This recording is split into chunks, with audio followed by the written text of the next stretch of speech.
Good morning, everybody. Keith Engle here for TGI Sports Talks Jack and Keith's Weekend Playbook here on the McGrath Podcast Network, live on Facebook, YouTube, Twitter, wherever you can catch us.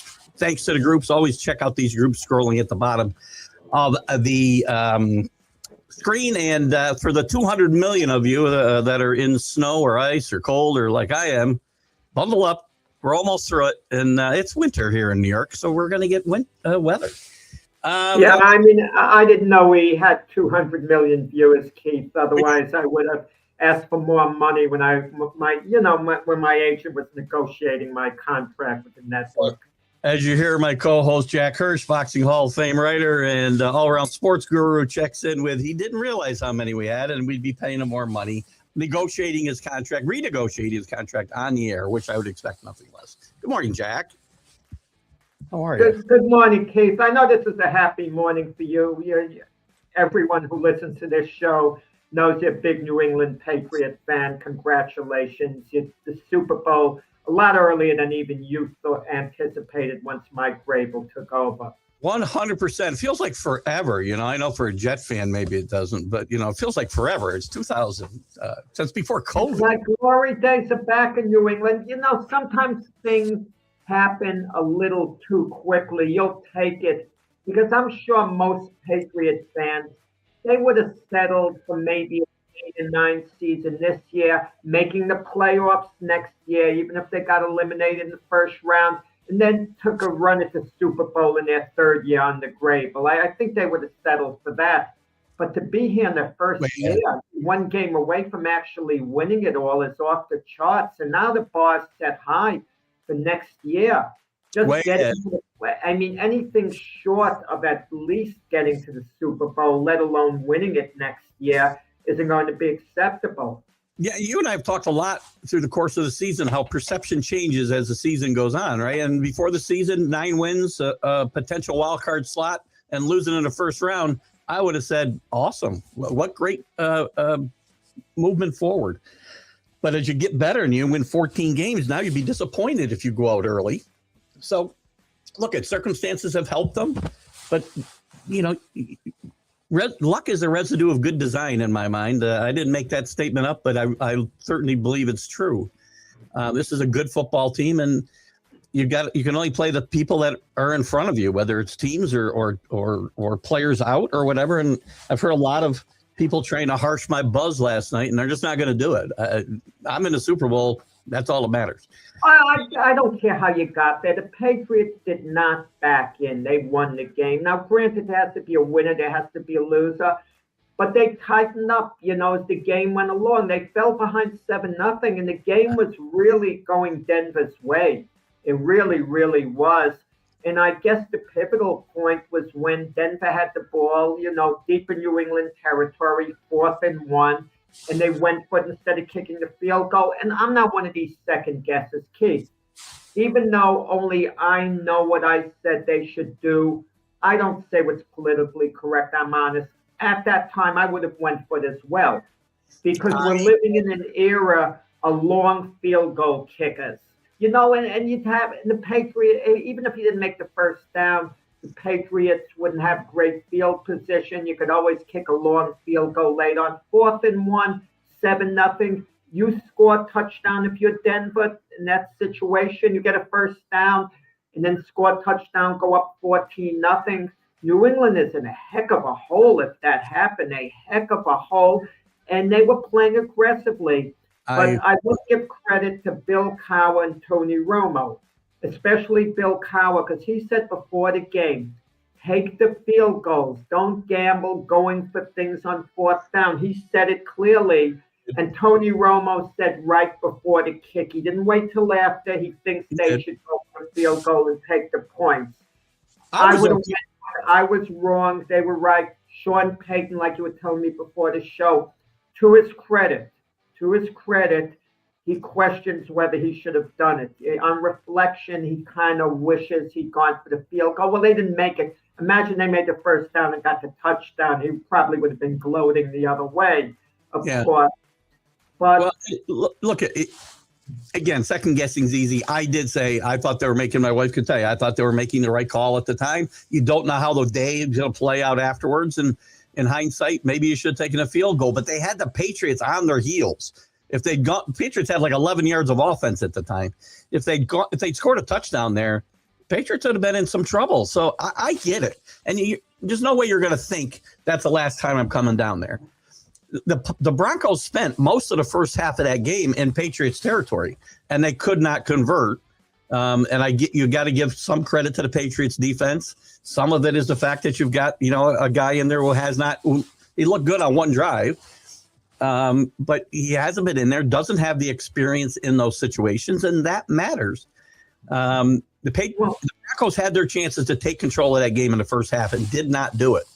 It's twofold what we're talking about with the weather. You get the weather report, you hear the weather might be getting worse, but could anyone anticipate a plan for the weather getting so bad in the second half that it would change the dynamic of the game? I find it hard to believe the Patriots planned that out. They knew what the weather would be, or Denver kind of knew what the weather was going to be. I mean, you hear that it's going to get worse, but I don't think you comprehend it's going to get that bad. I'm going to say this. If I have a criticism of Sean Payton, and this is a big criticism, indirectly, they lost this game over what he didn't do before the game during the regular season, and that he never played Jarrett Stidham. Of course, he wasn't going to start him over Bo Nix. We know that. Stidham wasn't going to be in any games that were on the line. But there had to have been a few games that the result was basically no longer in doubt. And he could have gotten Stidham in to throw, a pass here and there, get the feel, of the offense a little more. And early in the game, it looked irrelevant. Stidham looked great, hitting on a 54-yard pass to Sutton and following up with a touchdown pass. And all in all, he didn't play that poorly compared to Drake May. Drake May struggled as well. Let's not forget that. The one touchdown that Drake May had, he was given a very short field. Keep that in mind. But Drake May made plays with his legs. Absolutely. But that one turnover by Stidham was devastating. That changed the whole momentum of the game right there. That was the game changer. It was the points, Keith, the big 7 points. No, huge. And when the momentum was changed, when Denver didn't make it on 4th and 1, and it was the way they didn't make it. They designed a pass play instead of running it. And you think New England would be lined up for the run.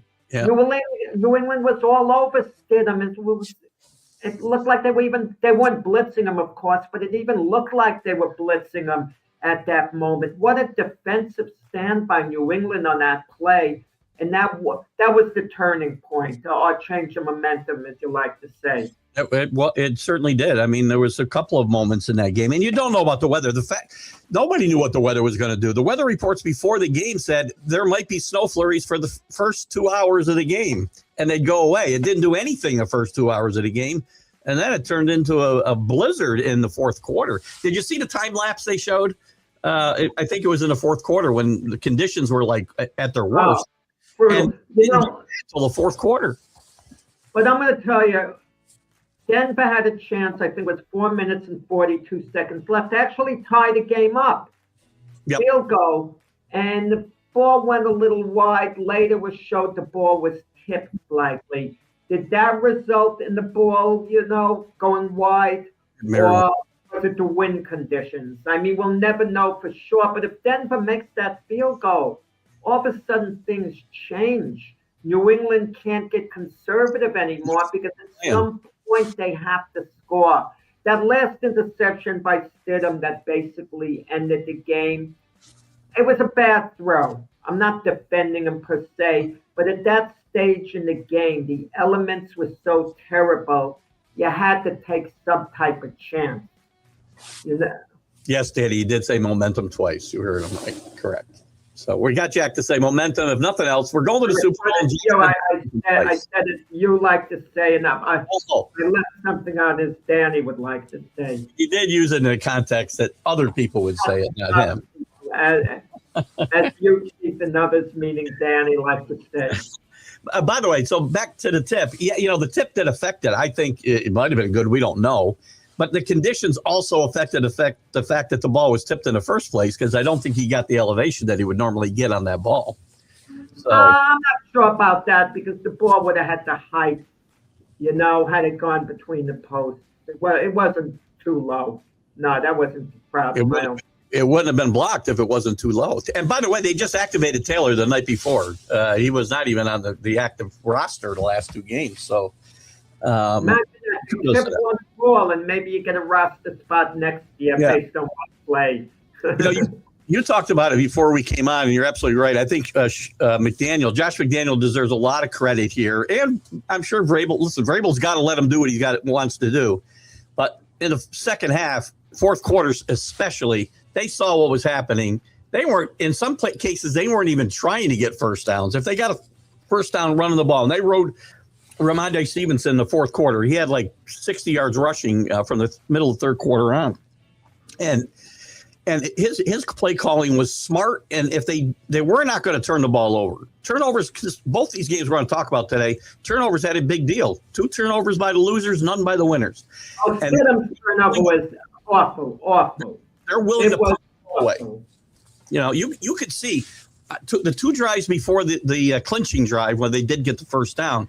They were willing to just punt the ball away and take their chances, because they were not turning the ball over. One play, I think the second to last drive, Drake May drops back on third down, and he doesn't even look for anybody. He just throws the ball out of bounds and says, "We'll kick it." I mean, my buddy and I were texting back and forth, and we're saying maybe we should just kick on second down now every down. Then once the weather got really bad, it even entered my mind. Maybe he was going to take a knee, with a couple of minutes left, whatever. But I mean, the conditions played a big role. And then Josh McDaniel, his play call for Drake May that clinched the game, the little sweep that Drake May ran. Everyone was pulling to the right, and he went to the left, and he ran for the first down. That 6-yard gain at the end. The first down was a great call. And if he knows he's not going to get to the first down marker, he just slides down and lets the clock, continue to run. Conditions like that, you're still on eggshells. Without doubt. New England, even though you feel they can't drive the ball down the field, it takes just one fluke play. A couple of players to fall down in the elements while the other player who has the ball doesn't, where Denver could have scored late in the game. So you're always holding out that hope. But with Jarrett Stidham, is there a difference between him and Bo Nix? We're never going to know. And that's always going to be a big question mark. What would have happened had Bo Nix been in there? But, it's the way it goes. Yeah. Just the way it goes.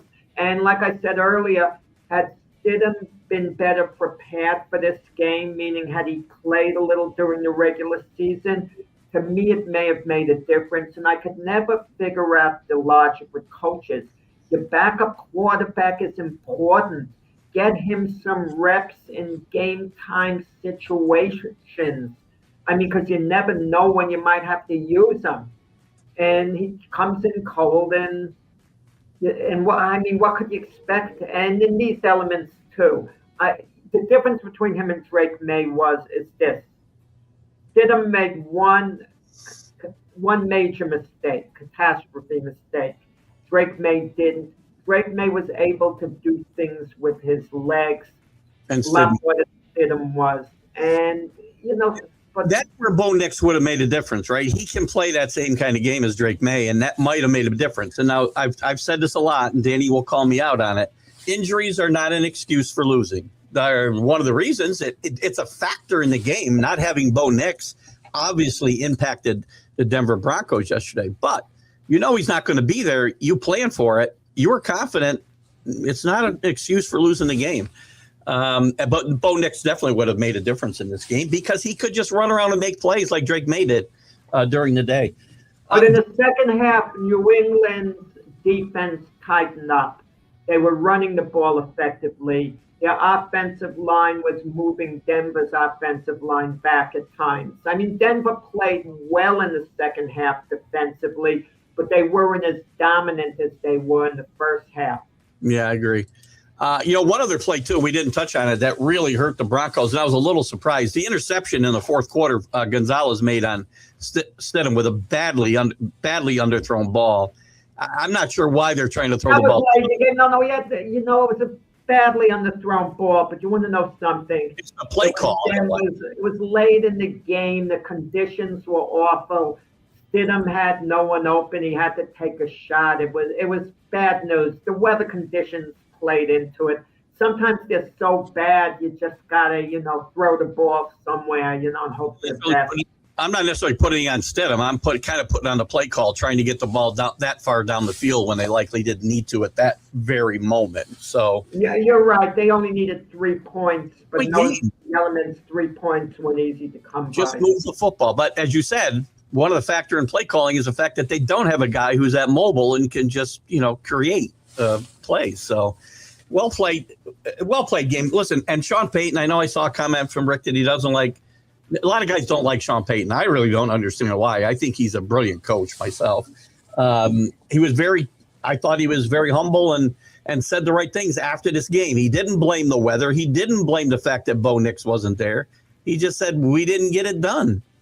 He admitted he might have made some mistakes, as you said earlier. And listen, all he can do is stand up there like a man and take responsibility, and that's what he did. And I like to see that. Good job. Well, I think it bothers him that 4th and 1 when he went for it, and I supported the decision at the time, but obviously it was wound up being a wrong decision. And Bill Cowher, to his credit, and Tony Romo were saying that he should absolutely go for the field goal. Bill Cowher said it before the game. He said when they get in situations, both teams, he talked about 4th and short.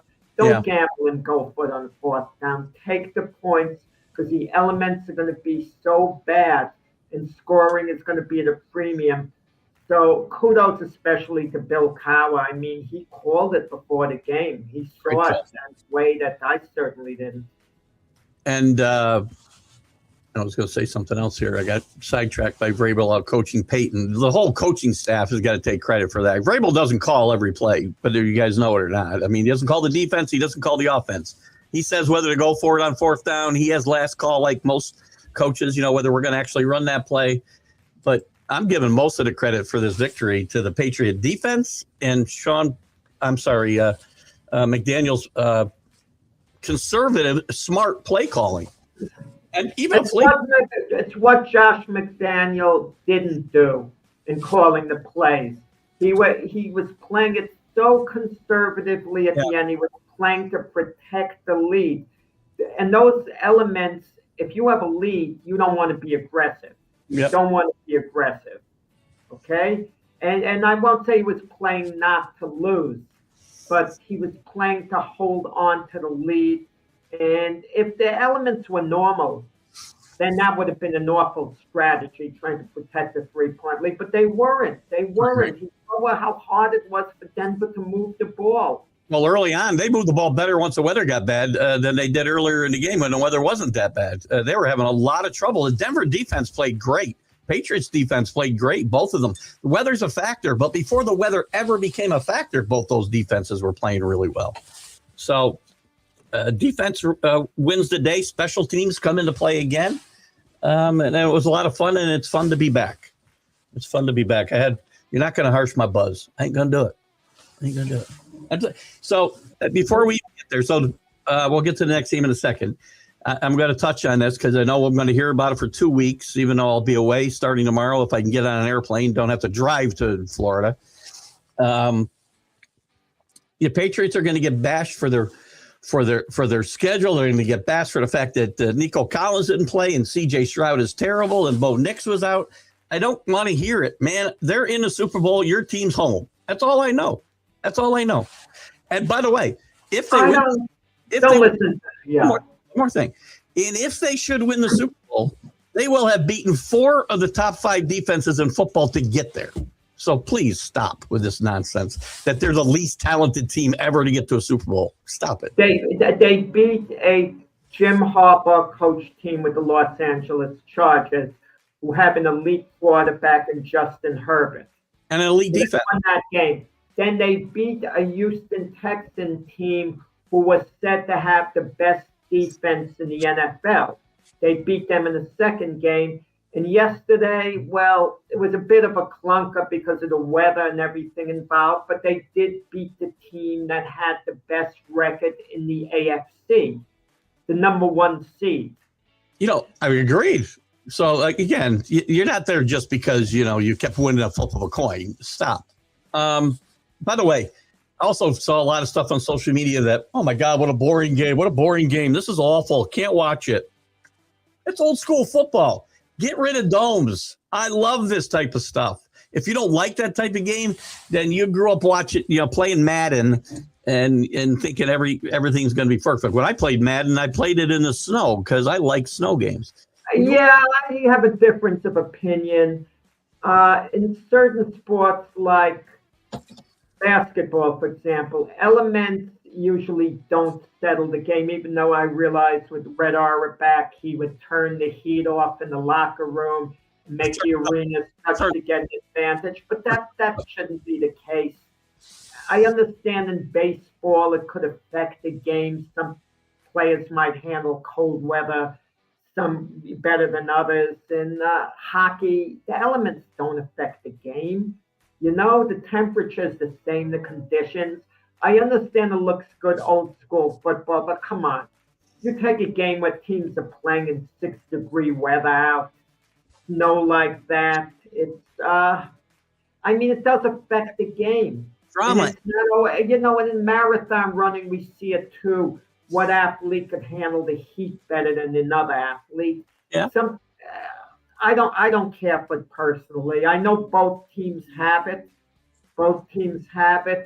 But somehow I like the idea of dome stadiums. Take the dome, open up the dome, a retractable dome if the conditions call for it. And it's better for the fans. Look what the fans were sitting through yesterday. Come on.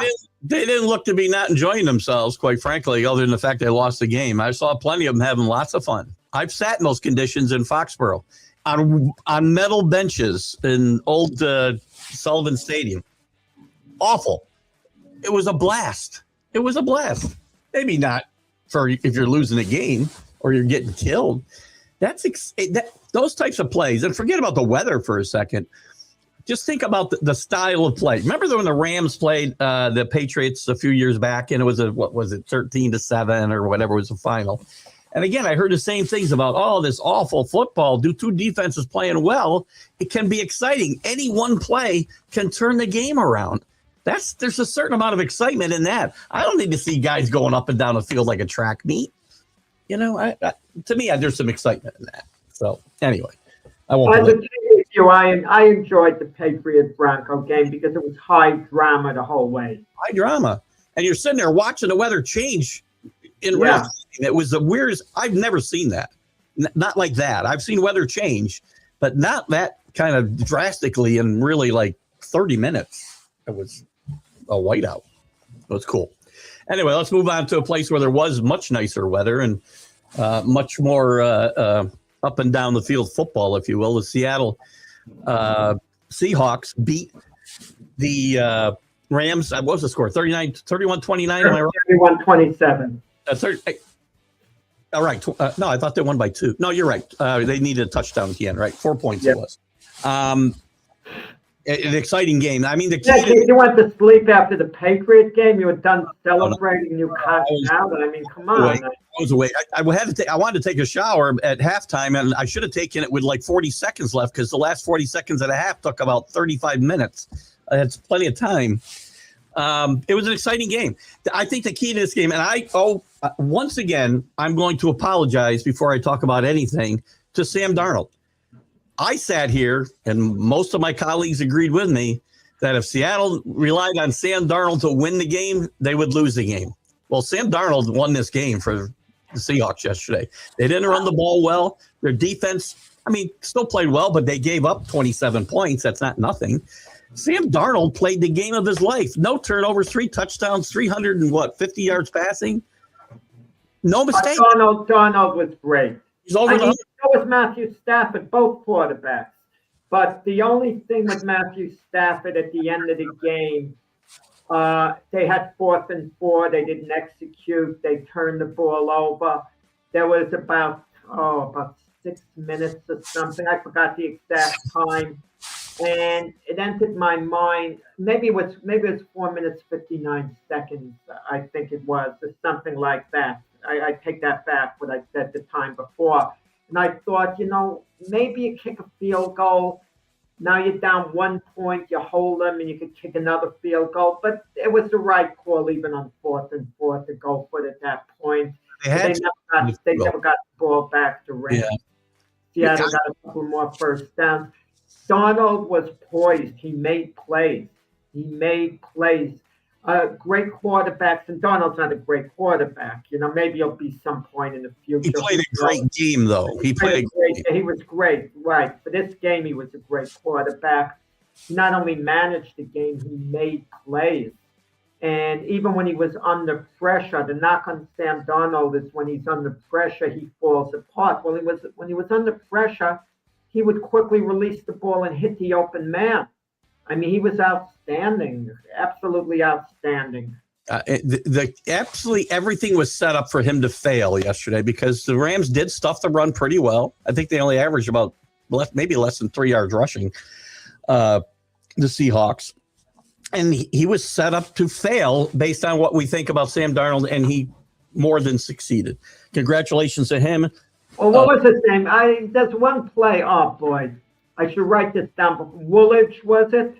Who committed the foul? Get the exact name for me. Who committed the unsportsmanlike penalty, taunting the Ram bench? It was unbelievable. The Rams were down 11 points in the 4th quarter, and they were going to have to punt the ball. It was going to be 4th down after an incomplete pass on 3rd down, meaning Seattle was going to get it back, and if Seattle got a TD, game was all over. So what does this guy do, Woolidge? Is it Woolidge? Look it up for me, Keith, if you can. The corner. I should have had it written down. I'm having a brain cramp here. Yeah, is it Witherspoon? Was it Witherspoon? Not Witherspoon, no. The Seattle corner. He taunts. I don't remember who it was. Somebody will post it up here. He taunts the Ram bench. It was Woolen, wasn't it? Woolen, right, not Woolidge. Woolen. I was having a brain cramp. So Woolen is taunting the Ram bench, and they flag him. So 4th and 12 becomes 1st and 10. And on the next play, Matthew Stafford connects on the TD pass to Nakua. And now the Rams are down 4 points. And the game, and Woolen is getting chewed out by one of his teammates on the sideline. The Seattle team is in disarray trying to break the players up. And it was such a bonehead play. Don't stand in front of the Ram bench and start taunting. First off, you shouldn't taunt another team anyway. Even if there are no repercussions, don't taunt another team anyway. I mean, it's called sportsmanship. I will say one thing about Woolen that looked good at the end of the game. They didn't comment on it, but I saw on the screen when the game was over, he went to the Rams sideline and he quickly shook hands. Well, and maybe he was saying, "I'm sorry," but he showed sportsmanship from his end at the end of the game. But that's not the point. The Rams could forgive him. He could have cost his team the game. He needs to apologize to his own team first, actually, because that was where the real harm was done. That's just, I see so many of these silly fouls in players. I just don't understand what they're thinking about. And coaches get in their faces, and then they go out and do the same stuff over again. Well, let me mention something that I noticed yesterday. I don't know what the statistics are. I didn't look them up. But this is the naked eye test. Is it my imagination? The officials were much more reluctant to flag players yesterday. It seemed that there were fewer penalties. I think in both games, I would agree. But not to decide the game. I think in both games it was, geez, I'm trying to think how many penalties there were in a Patriot game. There weren't that many at all. So I would agree. Exactly, and I was noticing that, and that was good. They were letting them play. I mean, sometimes you have to flag a guy. You just have to flag him. You can foul, you got to. Well, there was one play in particular where where it would have been a penalty normally. I think it was on Cooper Kupp. Cooper Kupp was grabbed when a pass was thrown in his direction, but the officials deemed that the ball was too far out of bounds and he wouldn't have caught it anyway, and the crowd was booing because it was obvious that Kupp was, fouled. But foul isn't a word, of grabbed, I should say. Yeah. But the officials handled it the right way. I think both games were well officiated, and they didn't want to decide the game. We're not there to see them. But the Rams put the ball. Brian, is that Brian? Brian talks about Xavier Smith and that turnover. That did have a major impact in the game. And the Rams put the ball on the ground 4 times. And again, they lost 2 turnovers to none for Seattle. Denver, 2 turnovers, none for New England. You win the turnover battle, you win these playoff games. And special teams on the punt that I don't want to say got fumbled. The kick returner falls down backwards before the ball gets to him, and they turn it over to Seattle, and they get a touchdown. I mean, that was damaging. The Rams responded with a touchdown of their own right after, but those points, I mean, they add up. Yeah, they did, and they did miss a face mask on Stafford. I'll give you that. But all in all, listen, you're not gonna see everything that happens in a game. There's face masks that get missed in every game. If that's another play, if they call face masks all the time, man, you'd have a ton of them. So again, they missed that one. But I agree with Jack. I think all in all, these games were well officiated. And I mean, excitement-wise, if that's what you like, then the second game was a better game for you. And Danny, I called the JV game because that's an old joke for me. It goes back about 25 years because I'm not as interested in the game. That's not my team. That's all. Sorry. If my team was playing in the JV game, I'd be much more excited. And watching Devontae Adams yesterday, he looked as good as he's ever looked. And it makes you kind of wonder the other teams who he was with. It didn't work out. When he went from the Packers to the Raiders, it didn't work out. Okay, because David Carr, his quarterback from college. Derek. Excuse me? You got the wrong Carr. Derek Carr, not David. Oh, Derek Carr. David, his brother, who played for the Giants and Texans a little while. Yeah, Derek Carr, his quarterback at college. It was appealing for him to go there, but it didn't work out. Then he went to the Jets. He reunited with Aaron Rodgers. It kind of makes you think, why didn't the Jets just give him a big, big contract for him to stay a while and put him opposite Garrett Wilson? But these teams, they just don't think. I think he saw who the quarterbacks were going to be, so he wasn't coming back to the Jets. And Brian caught me in a money. They all come back. They'll all go wherever. Look, Myles Garrett stayed with Cleveland. He was going to leave, but they showed him the money. Come on. True, and Brian caught me in a mistake. Good for him. It was only 1 turnover. They did put the ball on the ground 4 times. They only lost 1. No interceptions for. Well, it was a fumble. Well, on the punt was a fumble. They never had possession. Right, that's true too, but not officially that is officially a turnover. You put a second read in the backfield. It's wide open. Play the quarterback. You only look. Well, again, I get it. They can't review face mask. You can't review any penalties, so I'm not. They should be able to review them. I think. I think I think you have to say which penalties you can review: pass interference, face mask, things like that. You can't review holding, or you'll be there all day reviewing plays. Okay, I'm a believer. Let teams combine their timeouts in the first and second half. Give them 6 timeouts for the game. Let them review any play they want. And if they win the review, they don't lose a timeout. If they lose the review, they lose a timeout, case closed. Any play. Just do it that way. Any play. But it's got to be conclusive. That's the thing about it. Face masks are hard to see whether it's conclusive. because the hand might come up near the face mask at that moment, but it might not actually be pulling on the face mask just because you make contact on it.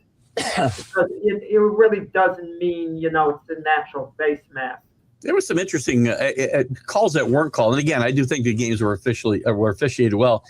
There was a couple plays that were pretty close to horse collars in the first game, too, that we rarely see called anymore. And that is still a penalty.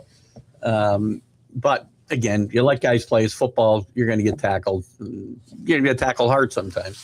And Danny, we're glad you're not just sitting there and listening. That would be no fun. That'd be no fun.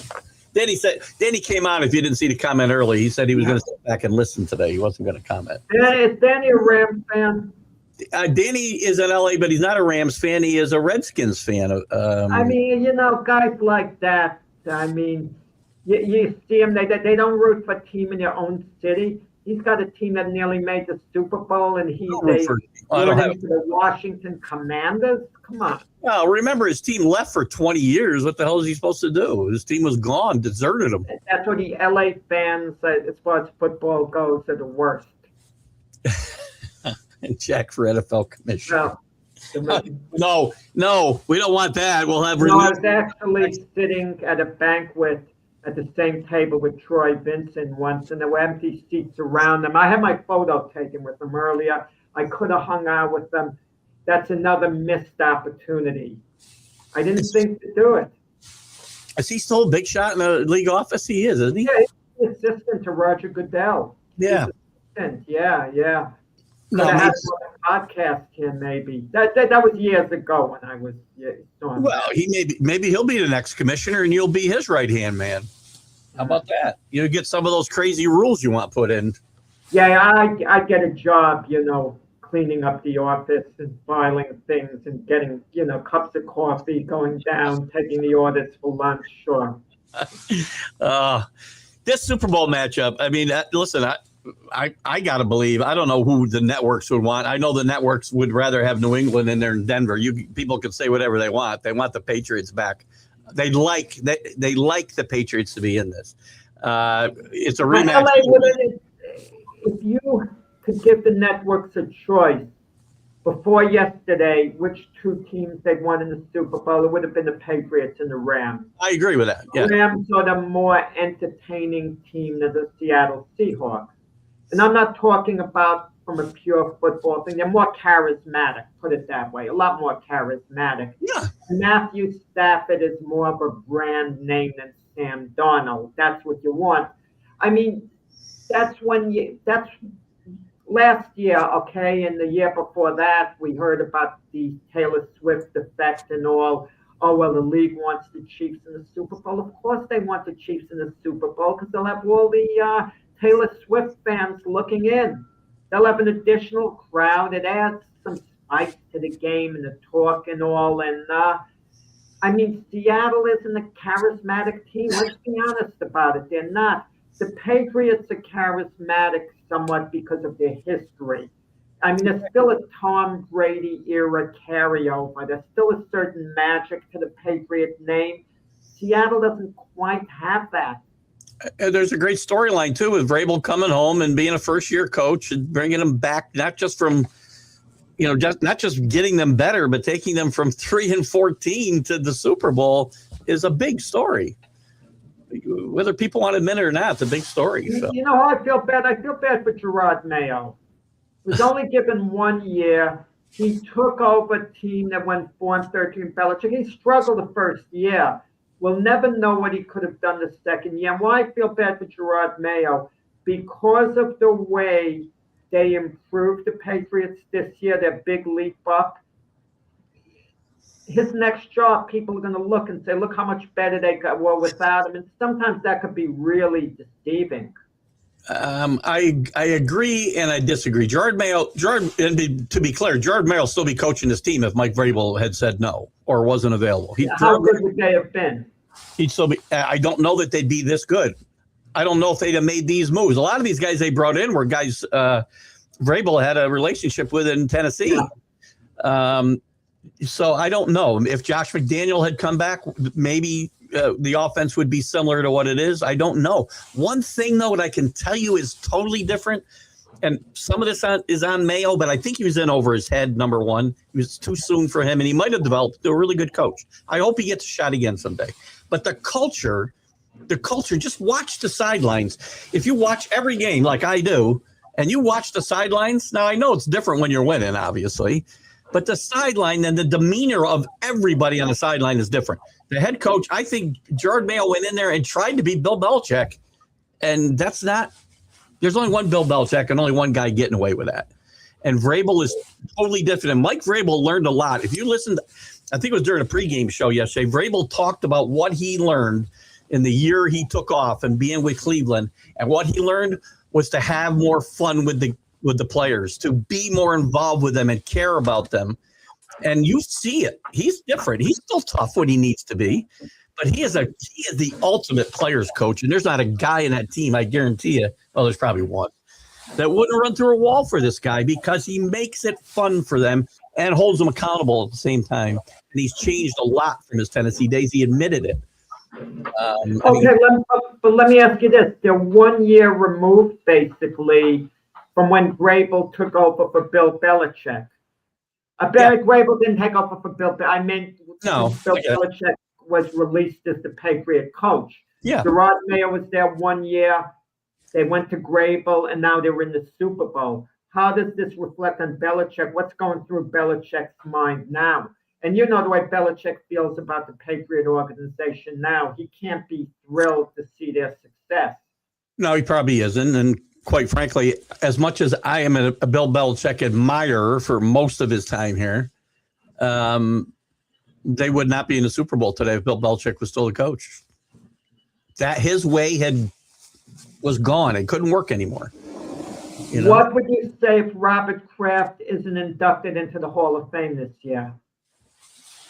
I think it's criminal. I think it's terrible if he's not inducted. Is he disliked around the league? I don't know what is the reason. That's got to be a reason. How's Jerry Jones? I understand Jerry Jones might be disliked, but Jerry Jones is in. Yeah, I don't get it. How could Kraft not be in? He's the guy that made the move to Vrabel. So Kraft is the guy who's, as responsible as anyone for the Patriots being back. By the way, Robert Kraft is one of the great stories as far as becoming an owner in the history of football. He's also, as the owner, hired coaches and front office people who, in 3 different decades, 3 different coaching staffs, 3 totally different teams, almost totally different teams, took them to Super Bowls. They lost one in 96, but they still got there. Yeah. Robert Kraft is one of the great stories ever. He was season ticket holder, sitting on those metal benches with me, and he started buying. He bought. I don't know if you know the story of Robert Kraft, but he bought the parking lots. He bought all the land surrounding the stadium. Then he bought the stadium, and he leveraged that into getting the team, because the team was ready to leave for St. Louis, and he leveraged his what he had, which was everything. If a new owner came in there, he was going to charge them an outrageous lease. So he managed to, leverage his way into owning his team. It's a great story. And he's, again, 3 different in the 90s, the 2000s, the 2010s, and now the 20s. He's gotten teams to the Super Bowl, or put together organizations that got teams to the Super Bowl. And Robert Kraft needs to be in the Hall of Fame. I'm sorry. I think, if I'm not mistaken, Vinatieri handed the trophy off. Vinatieri's a finalist this year too, isn't he? Well, I couldn't help. Yeah, Vinatieri should get in. I mean, I can't see him not. If you ask people who is the greatest kicker of all time, I'm not sure it's him, but he pops into people's head immediately. He enters the discussion. Well, Roger Goodell and Kraft were close for a while. They were very close. And I think that Deflategate hurt the relationship badly. I think so too. But Roger Goodell doesn't control the Hall of Fame vote. I mean, No, he doesn't. No, he doesn't. Unless the guys who are voting are pro Goodell, and they don't like that. He is absolutely. Well, if Kraft doesn't, if I'm Kraft and I don't get in, I maybe let it go, and I say, guys, take my name off the ballot. If I can't get in by now, this is kind of ridiculous. Well, leave it alone. Put someone else in. They'll really, it'll mean a lot to them. it'll mean a lot to them the way it would have meant an awful lot to me all these years. But I'm finally letting go.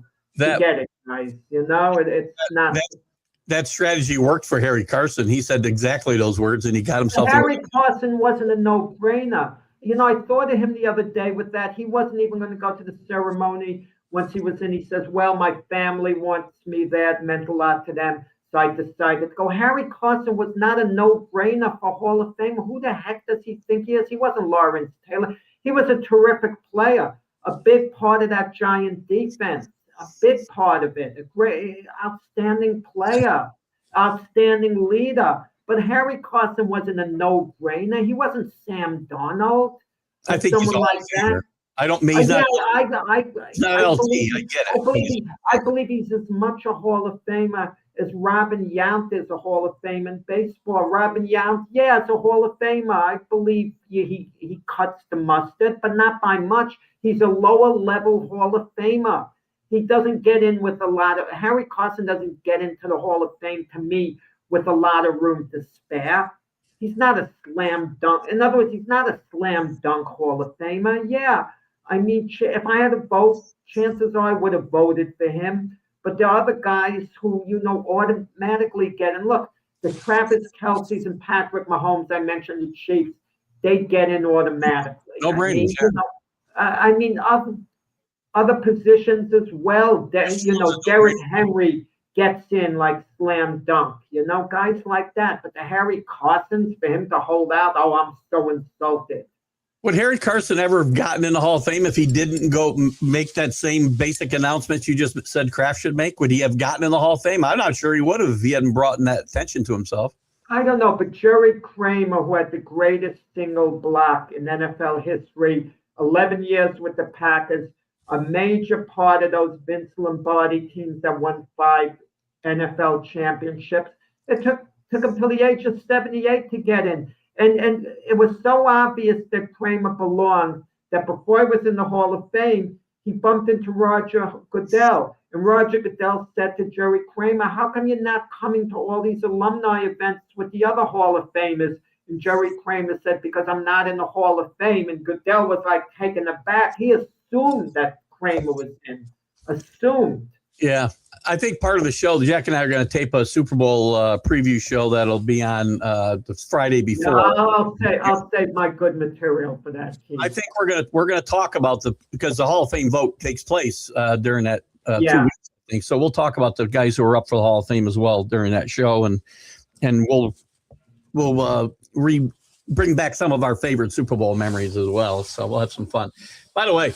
To Danny's point here, yes, Adam V belongs in. I'm not sure if this is a little sarcasm, but Tom Brady deserves some of the credit for putting Vinatieri in a spot to make some of the biggest kicks in football history. No better clutch kicker than Adam Vinatieri. Just go back and watch that yarder in the snow. Keith, exactly. And when I was watching yesterday's game and it was snowing with the Patriots and the Broncos, and you knew the field goals, how important they won. Denver did miss the game time field goal with, with like 4:42 left. I couldn't help but think of Adam Vinatieri. And I'm thinking, where's Adam Vinatieri when you need him? You know, like it's in the snow. And somehow you get the feeling Adam Vinatieri would have made a kick in those conditions if he was still playing. He made a 50-yarder and a 38-yarder in conditions worse than that. So I would think he's got a 50-50 shot, if nothing else. Probably better than that. But he's about the only guy I'd have confidence in sending out there. You think, Jerry, that's a good question. Great speech by Jerry Kramer. I remember that very well. One of the best ever. What else is going on in the world of football we can talk about? The coaching searches are still... We're slowly filling them up. We still got, I think, 3 jobs open. Well, 4 if we count the Bills.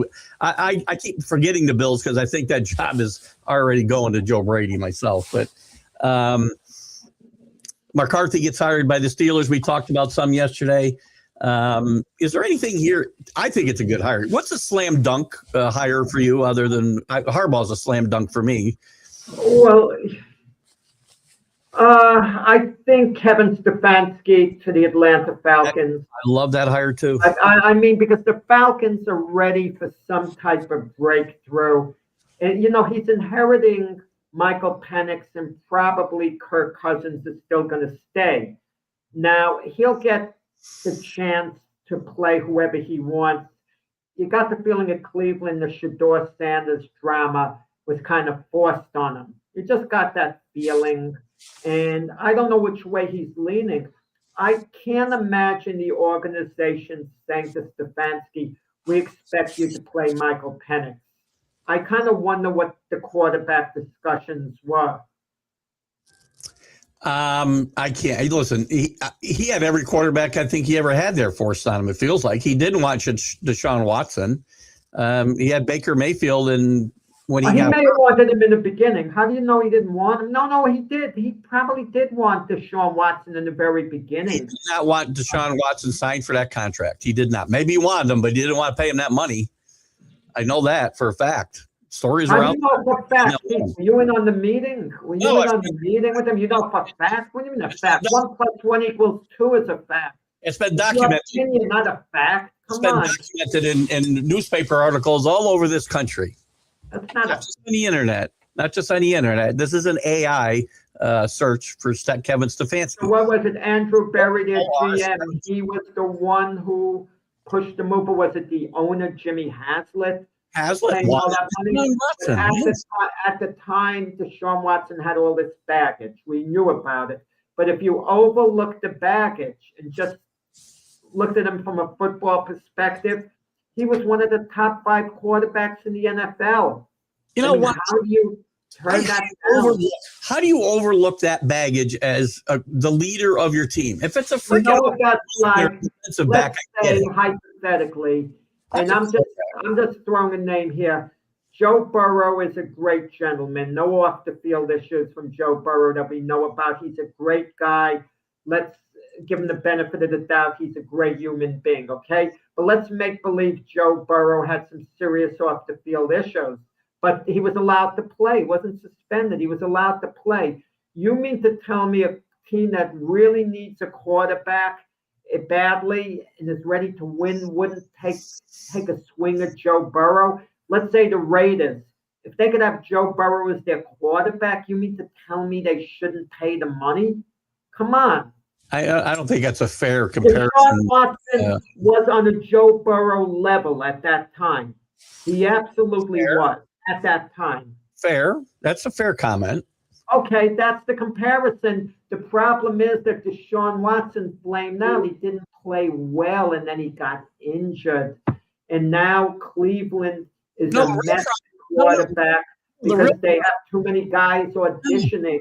The real problem is that you gave a guy who was accused by 60 women of sexually abusing them and gave him the biggest contract in the history of the NFL to lead your football team.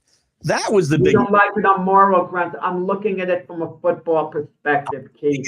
Too, because the leader of my team. Wait, Keith. You know you can't have it both ways. You know, Keith, you're unbelievable. You're unbelievable. Stephon Diggs has some things hanging over his head. If he's found guilty, for him playing in the Super Bowl and playing these games.